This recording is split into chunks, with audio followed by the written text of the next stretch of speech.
وزير كامورها جودها الصومالي لان عبد الله إسماعيل عرو وريها نوقص ورود مقالة هرقيسة أحمد حسين ورسمي أيها وحوصاكا يساقون صور مري مقالة هرقيسة وحسي قارا ووصو ايغي قوبه شلعي قرحيدي بعناء ديمها اي كدعين وحيالة اي جيستين iyo guud ahaanba magaalada Hargeysa sida xaaladaasi looga dareemay magaalada Hargeysa ayaa maanta degan kadib markii maalintii shalayto ay ka dhaceen qaraxyo lagu leeday oo dad naftooda soo biimeeyay ay la beegsadeen madaxtooyada Soomaaliland Hargeysa safaarada Itoobiya ee magaalada Hargeysa iyo hay'adda qaramada midoobay ee UNDP xukuumadda ayaa tan iyo xalayto amaanka aad u xoojisay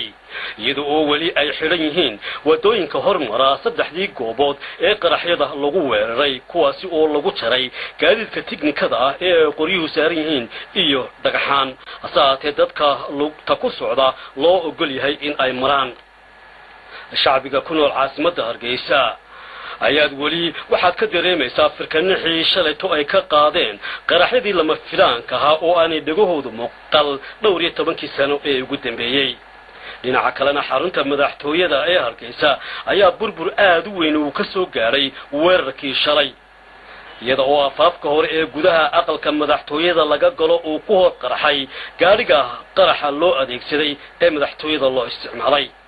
kaasi oo burburiyay qaybo tiro badan oo kamid ah xafiisadii dhismaha madaxtooyada saaka ayaa halkaasi waxaanu ku aragnay iyada oo dib loo dhisayo ama dhismo lagu bilaabayo burburkii lixaadka lahaa ee maalintii shalayto soo gaaray xarunta madaxtooyada qaraxan ayaa wuxuu aad u saameeyay dhismaha madaxtooyada qaybaheeda kala duwan kor iyo hoosba madaxweynaha iyo qoyskiisa oo xilligaasi ku sugnaa xarunta madaxtooyada ayaa sidii wararkayga shalay aanu idinku soo sheegnay ka badbaaday masiibadaasi hase ahaatee ay dad badan oo kale ku dhinteen barxadda madaxtooyada iyo waliba labadii goobood ee kale ee qaraxani oo ka dhacay muuqaalkan idiin muuqda waa haraagii gaarigii saarafka nooca loo yaqaano oo ahaa ee loo adeegsaday weerarkii madaxtooyada lala beegsaday gaarigan waxa kaliya ka badbaaday waa qadar yar oo ijiinkii iyo qaybo yar oo kale kamid ah sidoo kale baabuur kale oo uu ku dhacay gaarigaasi oo uu lahaa afayeenka ah madaxtooyada Soomaaliland ayaa isna halkaasi ku shufbeelay oo burburkiisu uu halkaasi dhex yaalay saaka dhismayaasha ku dhow qasriga madaxtooyada sida dhismaha golaha wakiilada ka golaha guurtida iyo dhismayaasha kale ee hareeraha ka xiga ayaa iyana dildilaac iyo burbur uu ka soo gaaray gariirkii shalay ka dhacay gudaha xarunta madaxtooyada salaadinta Soomaaliland qaar kamid ah ayaa waxay cambaareeyeen isla maanta weerarkaasi shalayto ay ku tilmaameen inuu ahaa mid argagixiso oo looga dan leeyahay in lagu mijaxaabiyo madax bannaanida Soomaaliland lagagana hortago doorashooyinka iyo diiwaangelinta Soomaaliland ee waqtiyadani dadka ku nool caasimadda Hargeysa ayaa iyana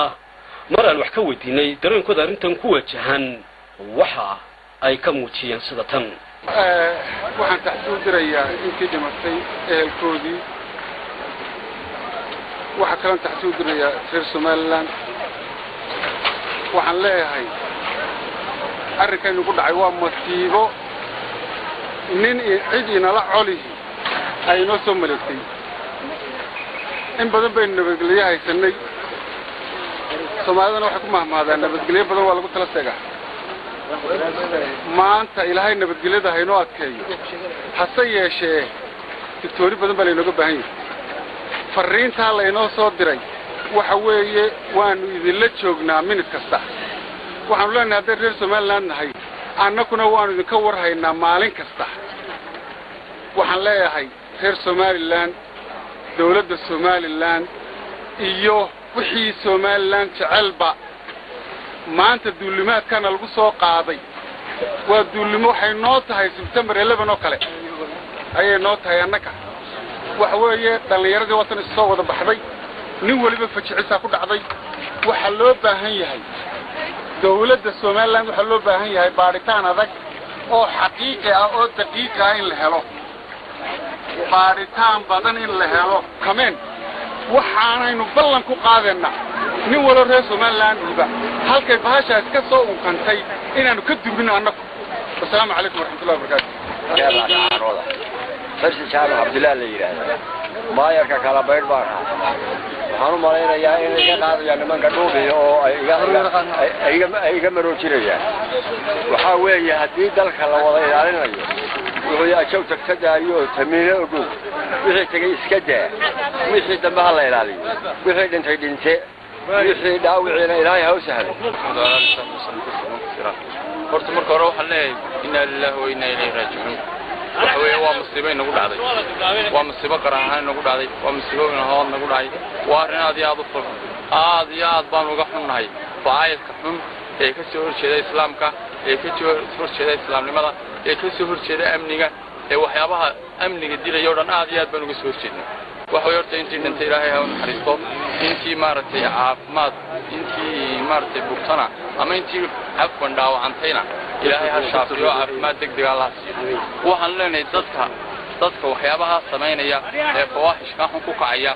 ilaahay ba ka abaal marinayo ka heliya laakiin waxaan leenahay dawladdu il gooniya ama fiiro gooniya ha loo yeesho halka waxaad ka soo baxayaan iyo halka ay ka imanayaan nabadgelyadana aad iyo aad ha loo ilaaliyo shacbigana waxaan leenahay shacbiyow midnimo sameeya oo hal isku duumaado oo cadawga inoo quri waayay nabadgelyada iyo ammaanka aynu ku noolahay waxa weeyaan cadawga ha laga hortago ha loo midoobo بسم الله الرحمن الرحيم مقعيق وحل إلى حسن إبراهيم حي من هرقيسة كل شيء يعني هاي وحي كدعي شلي مقالة هرقيسة وح مصيبة والله إنه ترى قلي ذلكينا إن الغبا بيو بيا مشتركين الغبا بيو أي هرت إيه الدواء نبض مربى كدكتا نبض مربى لغو دقا ذلكنا وان نبضنا إنك أسمعنا إلى هنا وينو قرقاري midbaan soo jeedinayaa madaxweynaha jamhuuriyadda Soomaaliland daahir kaahin iyo wasiirka arrimaha gudaha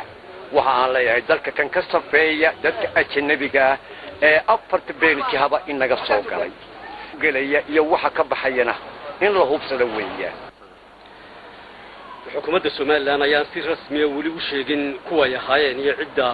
ay ahaayeen dadkaasi waxa la sheegtay in baaritaan ay wali wado iyada oo warbixin sugan wali aan laga soo saarin balse ay sheegeen in ay dabagal wali ku jiraan waxa kaliya ee iftiimiyeen ay tahay inay ogaadeen ama la helay aqaladii hawshan laga soo abaabulayay ee dadkaasu ay adeegsanayeen ee ay ku jireen dhinaca kalena tirada dhimashada ayaa marba marka ka dambaysa sii taraysa iyada oo dad dhaawaci ka mid ay dhinteen saakana la sheegay laba qof oo kale ay u dhinteen dhaawaci shalay soo gaaray Axmed Xuseen Warsame TV Hargeysa.